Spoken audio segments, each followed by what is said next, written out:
జై శ్రీరామ్ అందరికీ నమస్కారం. వెల్కమ్ టు న్యూస్ అఖండ. నేను మీ కస్తూరి శ్రీధర్. మిత్రులారా, చూసారా 16 మసీదులు 2 మదర్సాలపైన కేసులు పెట్టారు. ఎందుకో తెలిసిన ఈ న్యూస్ చూడండి, సూపర్గా ఉంటుంది, మామూలుగా ఉండదు. ఉత్తరప్రదేశ్లోని సంబాల్ గురించి ఇప్పుడు మీకు అందరికి తెలిసే ఉంటుంది. సంబాల్ జామా మసీదు విషయంలో కోర్టు ఇచ్చిన తీర్పు, ఆ తర్వాత జరిగినటువంటి గొడవలు, ఆ తర్వాత యోగి మార్క్ యాక్షన్ గురించి మీకు అందరికీ తెలుసు. నేనే వీటికి సంబంధించి 10 పైన వీడియోలు చేసిన. ఇక సంబాల్లో జరిగినటువంటి అల్లర్లలో 20 మంది పోలీసులు తీవ్రంగా గాయాలపాలైతే 6 మంది జాంబీగాళ్ళు చచ్చారు. అది కూడా ఎట్లా తెలిసిన, వాళ్ళు కలుసుకొని తెచ్చారు.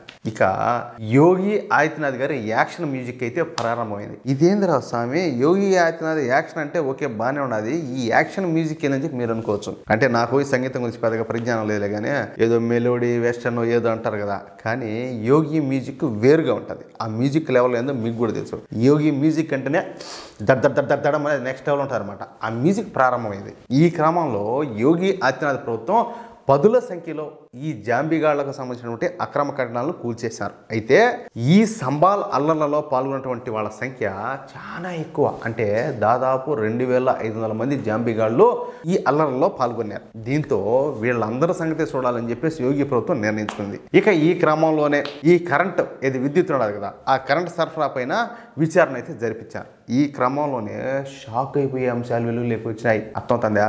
సంబాల్ పట్టణంలో ఏ ఒక్క జాంబీగాడు కూడా ఓడి ఇంటిలో ఈ కరెంట్ కనెక్షన్ అయితే లేదంట. అంటే ఇది మీటర్ గీటర్ ఇటన్నీ ఉంటాయి కదా, అవి ఏమి లేవు. వీళ్ళంతా కూడా ఈ కరెంటు స్తంభాల మీద నుంచి ఆ వైర్లతో అక్రమంగా కరెంట్ లాక్కొని ఇన్నాళ్ళు కూడా బతుకుతారు. ఎవడు కూడా అదేంటి మీటర్లా గీటర్లా ఏం లే, అంతా దొంగ కరెంటే. ఈ విధంగా వీళ్ళు ఈ అక్రమ విద్యుత్తును వాడుకుంటున్న ఖర్చు ఎంతనో తెలుసా?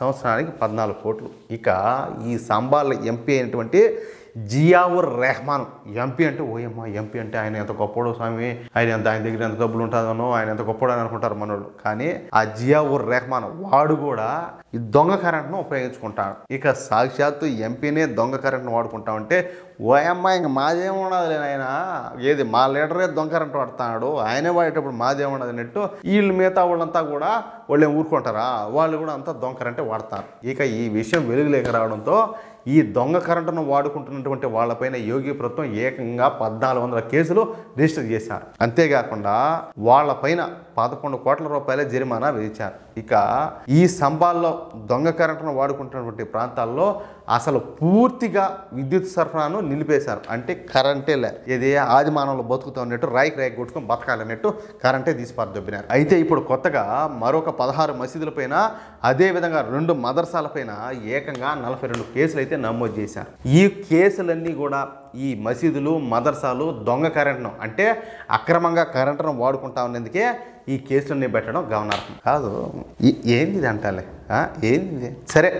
ఈ మసీదులకు మదర్సాలకు ప్రస్తుతం నోటీసులు అయితే జారీ చేశారు. దెబ్బతో ఈ సంబాల్లో ఉన్నటువంటి 21 మసీదులు తమ కొత్త విద్యుత్, అంటే ఇంకా మేమేతాటనే ఉంటాయి కదా మసీదులో, వాళ్ళందరూ కూడా తమకు కొత్త విద్యుత్ కనెక్షన్లు కావాలని, ఇకపైన తాము ఈ విధంగా అక్రమంగా కరెంటు ఉపయోగించుకోమని చెప్పేసి, ఇలాంటి తప్పులు చేయమని, ఈసారిగా తమను వదిలిపెట్టేయండి స్వామి మహాప్రభు అని చెప్పేసి యోగి ప్రభుత్వాన్ని ఈ మసీదుల యాజమాన్యం అయితే ప్రాధేయపడింది. అయినప్పటికీ యోగి గారు మాత్రం ఈ విషయంలో కఠినంగా వ్యవహరిస్తున్నారు. ఒకవేళ వీళ్ళని వదిలిపెడితే మళ్ళా వేరే వాళ్ళు ఈ విధంగా చేసే అవకాశం అయితే ఉండదు. ఎందుకంటే పోయమ్మ వాళ్ళు తప్పు చేశారు, వాళ్ళు దొంగ కరెంట్ వాడుకున్నారు, అయినా కానీ వాళ్ళని ఏమనలేదు, వాళ్ళు సరే అని చెప్పి వదిలేశారు అని చెప్పి అనుకుంటారు. కాబట్టి యోగి గారు మాత్రం ఈ విషయంలో కఠినంగా వ్యవహరిస్తూ ఉండడం ఇక్కడ విశేషం అనమాట. అది యోగి గారు అంటే చెప్పినా కదా, యోగి గారి మ్యూజిక్ వేరుంటుంది. ఆ మ్యూజికే మ్యూజిక్, అది మామూలుగా ఉండదు. ఆ మ్యూజిక్ దద్దమని అద్దరిపోతుంది. ఏమంటారా మిత్రులారా? ఈ న్యూస్ కనుక మీకు నచ్చితే ఈ న్యూస్ నలుగురికి షేర్ చేయండి.